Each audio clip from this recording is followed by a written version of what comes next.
When I think back to a lot of my success and where I am today, I reflect a lot on my environment and the people that I know being a lot of the key features of why I am so successful today and why I'm able to make multiple millions of dollars a year. Because I came from nothing. And like when I say nothing, it was like I grew up in a middle class family. I saw my parents lose everything. I saw them kind of get back on their feet, but we never had money to do anything. And when I went to school, like I moved around a lot in my life. I remember really vividly from elementary school to middle school. In between that gap, my family moved from California to Colorado. This was during like 2007, 2008, during the recession. I saw my dad had a business partner. He basically supposedly like ran off with all the money, and we were left with my parents were left with trying to find a way to make the payroll. They had to take out a loan, and then they ended up having to foreclose on their house. And when I was younger, all of this was happening. Like I had no idea like why any of this was happening. All I knew was I was being removed from the school that I was going to and losing all the friends that I did have, and I had to go move to a new place. We moved from California to Colorado. Gratefully, my great grandma, she gave us a place to stay. She had a 3-bedroom house. It was just her living there. Her husband passed away not too long before, and she was open arms welcoming my family and my parents and my sisters and I into her house to go live there for a little bit while my parents were trying to get everything going. They didn't charge my family anything. She just let us in, and she didn't have to do that. But during that time, it was very confusing for me. You know, I was 5th grade going into 6th grade. I was like, whatever that is, like 10 years old at the time. And I had to go to a new school where they had it was a completely different culture, completely different mindset, completely different people that like have already been growing up together and already went to elementary school and kindergarten together. And I was the black sheep, I guess. I was the one from California. I was the one that was different than anybody else. And at a very young age, I had to learn pretty quickly what it was like to be kind of like an outcast and somebody that was not a part of everybody else. And it's at a weird age too, where you're pretty awkward. So long story short, you know, I never really fully fit in. I was able to make friends. Flash forward to kind of high school, like I was always a part of like the circles of people that were doing stuff in their life. Or like, you know, I was part of the cool circle. Everyone kind of knew who I was, but I was never really close with anybody. And I never really had any real friends. And all the people that I did know, like I just didn't align with them. A lot of them wanted to, you know, stay in their hometown. A lot of them wanted to, you know, go to college and get a degree in something and move back in their hometown.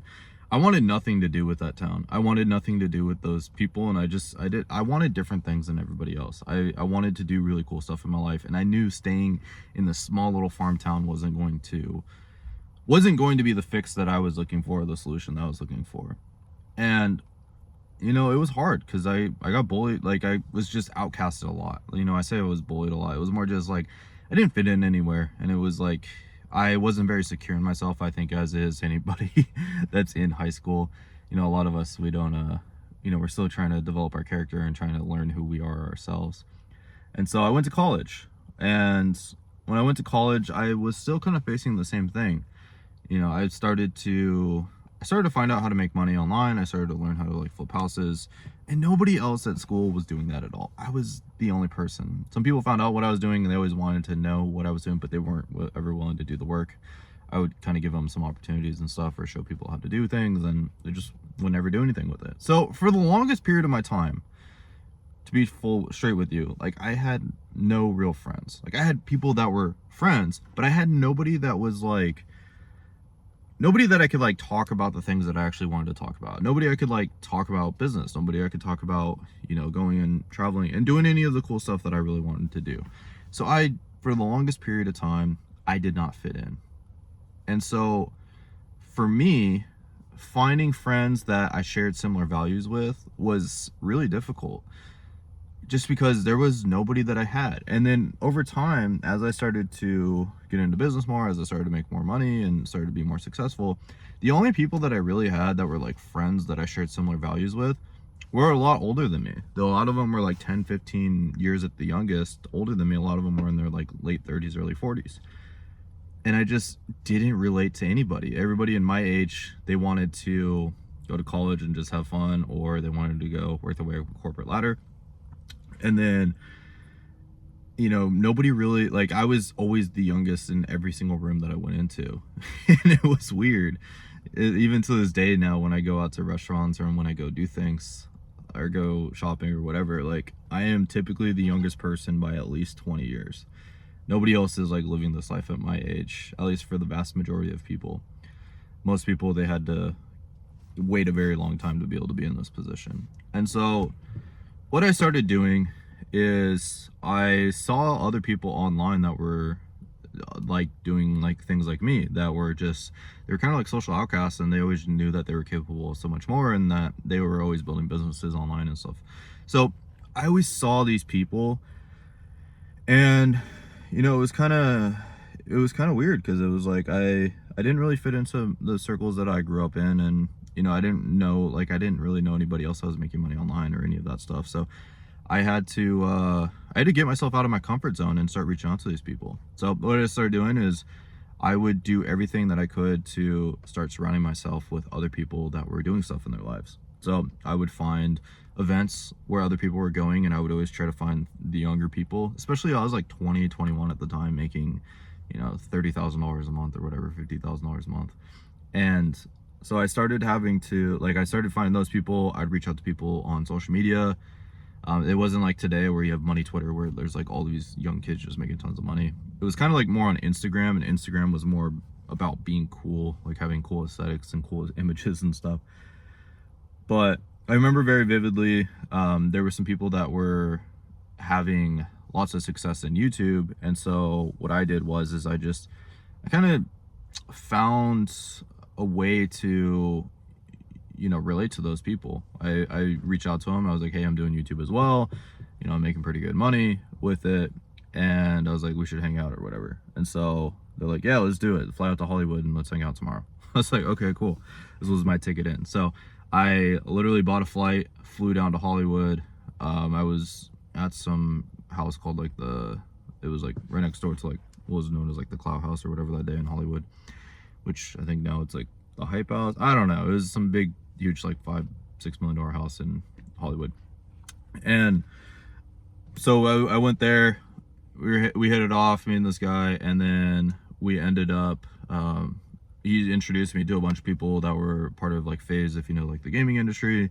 So that was really cool. I got to meet all of these people. It was kind of weird seeing how they were like basically micro celebrities. Like people would just be hanging out outside wanting to take pictures with them all day.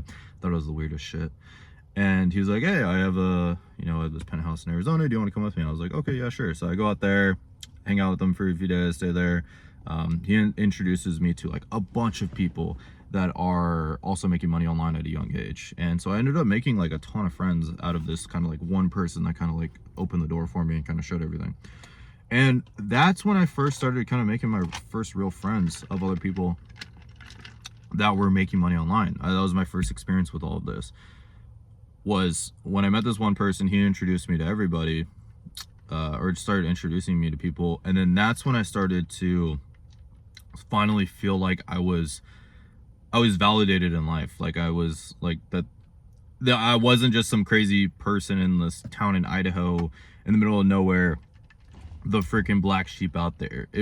What I ended up finding was I was the black sheep amongst all the black sheep. Or I was a black sheep, a herd of black, like basically finding a herd of black sheep. I don't know if I like this sheep analogy, but I found a bunch of other people that were just like me, that were doing things. And it wasn't until then that I really started to feel like, okay, yeah, there is a reason behind all this stuff. It's not just doing things on the computer or just doing things on the internet. It made things real. It made things feel like there was actual substance to it. And it wasn't just all of this, you know, just making money online and just numbers on the screen. It was like, okay, there's actual people that I get to hang out with and meet. So I ended up getting a One of them that I just met, I was hanging out with them for like a week or so. They're like, hey, we're going to Bali, Indonesia. Do you want to go? And I was like, hell yeah. So I dropped everything, went to Bali, Indonesia for a month and a half or so, or a month. Came back, went out to Arizona a few times, meeting up with different people. And I just did everything I could to just make friends. And what that did for me is it built a lot of validation. It built a lot of my, like, I just had people that I could relate to, and it kind of brought a lot more like security in myself. Like, okay, yeah, I am like cool as shit. Like, I am able to do these things that are just this exceptional life. And just, you know, the people that I started meeting of being in these rooms. So then when I started doing, like, you know, that was kind of like, I just really wanted it bad and I found these things. But then now I found a way that I can kind of consistently do this and constantly meet people. So what I do is I join networking groups or I join masterminds. So masterminds, they're typically a lot more of a premium experience of this. So typically, like, I have a mastermind I'm going to, like, I have 2 masterminds I'm going to this month. One is, it's like in Puerto Rico. That one I had to pay like 10 grand to go into for like this 4-day event. I get to go hang out with like a couple guys that are like billionaires there, but then there's a bunch of other people that'll be at the event. And that one's a little bit more, it's about business and health and stuff, and kind of more like the longevity aspect of business. So this will be like a first time I've gone to a mastermind like that. It's a lot of older people, and there will be some younger people. I probably will be the youngest one at that one, but I wanted to go to this one because I just wanted more maturity in business. And then the next one I'm going to go to, it's like the creme of the creme, kind of like one of the masterminds where it's just like everybody's in it. You have to pay like, I don't know, $65,000 a year to be a part of it. And then that one, it's just like almost everybody in my industry of like info products or making money online, like people at like kind of more the pinnacle of the industry. You have to be making at least like $100,000 a month to be able to join it. That one, it's like I make a ton of friends at that one. So one is going to be a little bit more like kind of more mature audience, and then I'm going to go to this next one. It's like literally the week after it, or the weekend after, where I'm going to be surrounded by a bunch of people that you probably, if you're in this industry, probably know of them. And so that's one way that I do it. And then I'll also go to local networking events. Those actually work really well. So here's the thing, is it could be in some shit that you really don't care about. It could be like a trade convention. It can be, you know, it could be something like I've taken my girlfriend to like a bridal expo, and we just met a bunch of people that were like wedding planners and stuff. You know, I'll go to ones that are real estate events, even though I don't really do anything right now with real estate. And I'll just go there and I'll just meet a bunch of people. I will find, like, I'll just connect with a bunch of people. Or I went to one, it was like a digital marketing one, and then I met a bunch of people that were my age that were making money there. So I just try to go to one of those at least once a month, and I try to go to like something local or in person. And when I go in person, it's just in-person connections. I feel like it's just a lot better when you meet these people. And then some of those connections that I've met, like from these people, they've introduced me to so many people. Like just like the networking effect of just like once I start, like I try to go to one of those at least like once a month, once every other month. And when I keep going to those things, they introduce me to somebody, and then I get introduced to somebody else, and it starts to just really have this snowball effect. So if I go to one of those every so often, my name kind of gets going in the industry. Like I start to meet a lot of well-known people. The amount of like billionaires that I met out of these events, funny enough, or, you know, just people that are making 10 million, $100 million a year, pretty frequently, like when I go to these events, I just gotta make sure to shake hands with everybody. I don't typically, you know, depending on the thing, I just go more to like meet people, connections, to grab lunch or grab dinner with some of the people that are there and figure out how to do business with them. So that's kind of what I do. And then another way that I've done it that was super successful, it wasn't as much as like in-person connections that I was able to build through this, but it was, and I know other people have, but this is a way that's allowed me to have a lot of just business success in general, is creating just like online groups. So this could be like a Discord server, this could be like a WhatsApp group, this could be something like what else is the other one? Slack, Discord, you could do like a school group or something like that, WhatsApp, and just finding other people that are in your industry or trying to do something like you're doing at a similar level, maybe a little bit above you, and just creating a group and bouncing ideas off of each other. I'll kind of do this, I even do this right now a little bit with this YouTube channel. I have a couple friends that have YouTube channels as well. I don't do it in a group setting, but I will message each person kind of one-on-one. And I'm like, yo, dude, I just watched your video. I thought it was super good. You know, try to do maybe like this thumbnail next time. I saw it was like a good thumbnail that you could use. And then they kind of do the same thing. Like, hey, I saw your video. I watched a few seconds of it or whatever, that I had a gap in my day. and we'll drop comments on each other's videos, and we'll kind of you know, give each other a little bit of like some love on social media.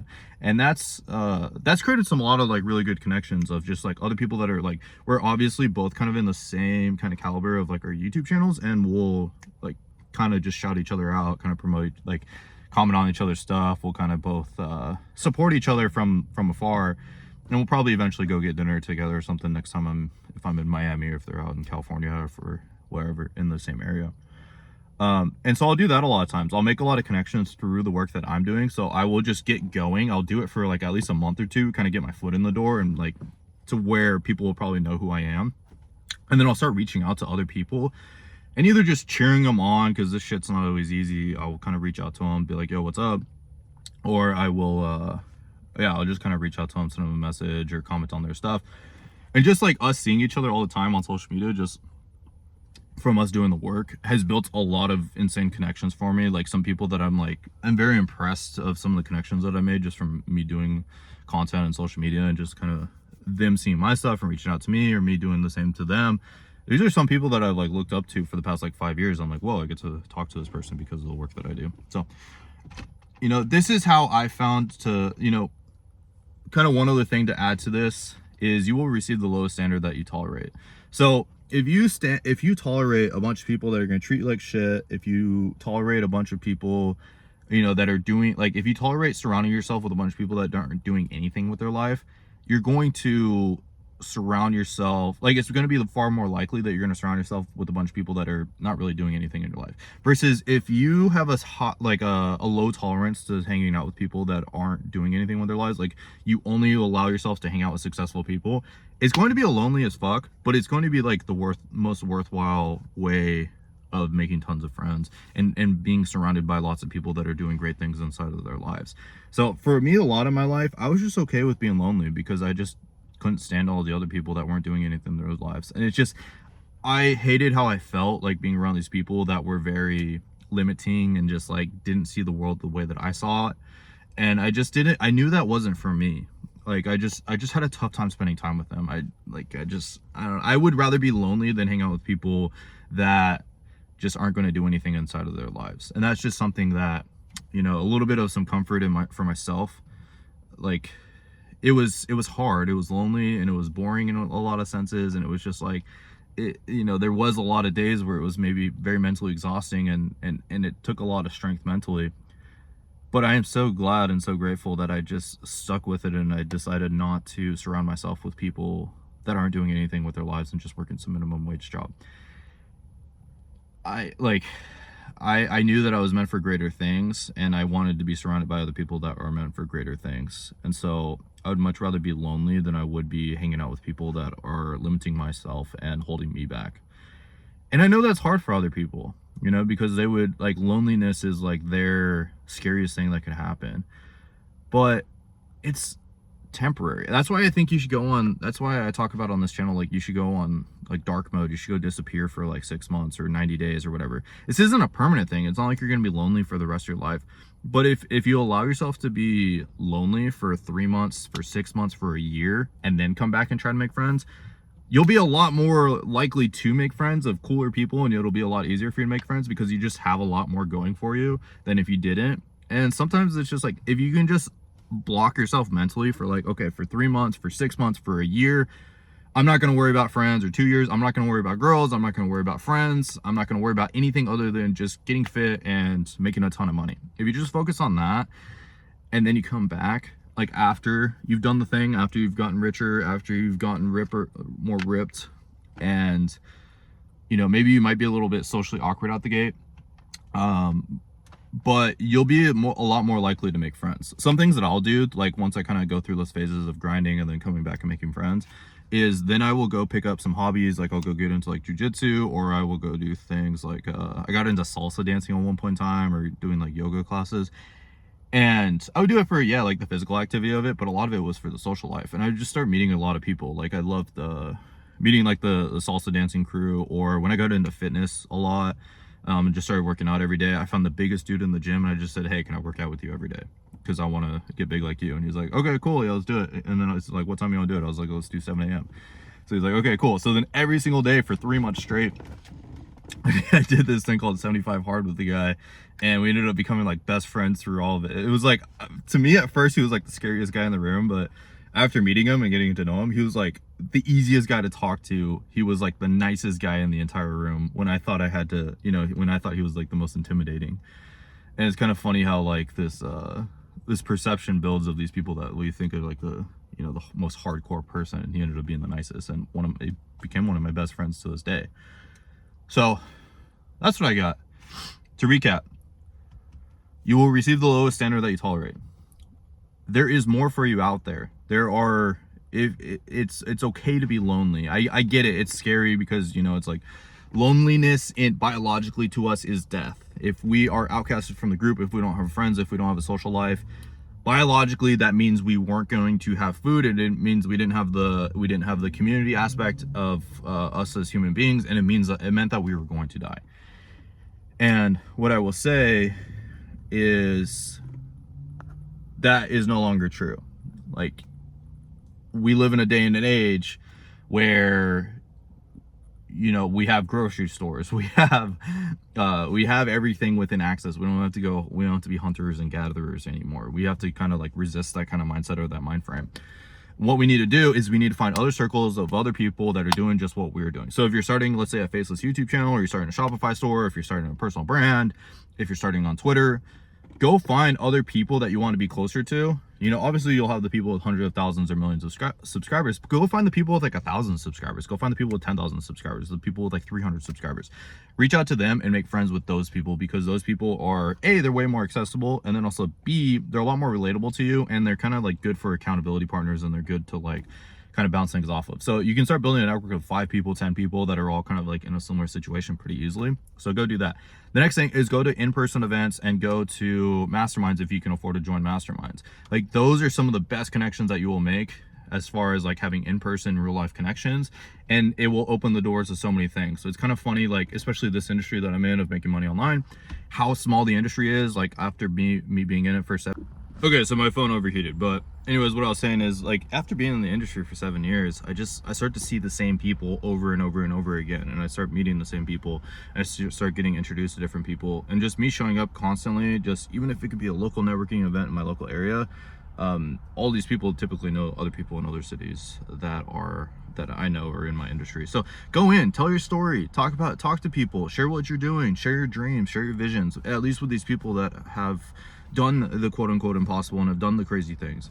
And then what I would say, the last thing is just be comfortable with being alone, and being comfortable with going and disappearing for 3 months, 6 months, a year, and coming back a new version of yourself. And I get it. It feels scary to be lonely, but this is just temporary. This is just for 3 months. This is for 6 months. This is for a year. After all that, after you become this new version of yourself, you can easily go make new friends. Trust me. Or if your friends really loved you, if they really appreciated you, and if you really were good friends, like some of my friends, I can go a year or 2 years without talking to them. I go meet back with them. It's like nothing happened. If they're really good friends, they're like that. If not, you'll meet other people. There's lots of other people that share a similar journey to you, and don't take any of it personal. Like I said, I get it. It's pretty scary to be lonely. And this guy's like checking me out over here in my car, but I get it. I hear you. Like, and I felt that way as well, but it's not as bad as you think it is. And if they're real friends, if they're going to do big stuff with their life, they're gonna know that you're just leveling yourself up and you're off to this next chapter of your life. And they understand that probably better than anybody else. Anybody that has a limited mindset, or a scarcity mindset, if you disappear and they get upset with you, that's just because that shows you a lot more about them than it does for yourself. So that's what I got. That's how to go find friends that share similar values. Like I said, this is something that I struggled with deeply, and I wanted to share it with you guys. Now that I've like figured it out, now that I just have tons of friends everywhere, it's like I have people I talk to like every day, and I feel like I have more friends in my life than ever before, just because I've just I had really strong set of values, and I found a bunch of other people that shared similar values in life and want to do cool things with their life. So that's what I got. I'll see you guys all in the next one. Peace.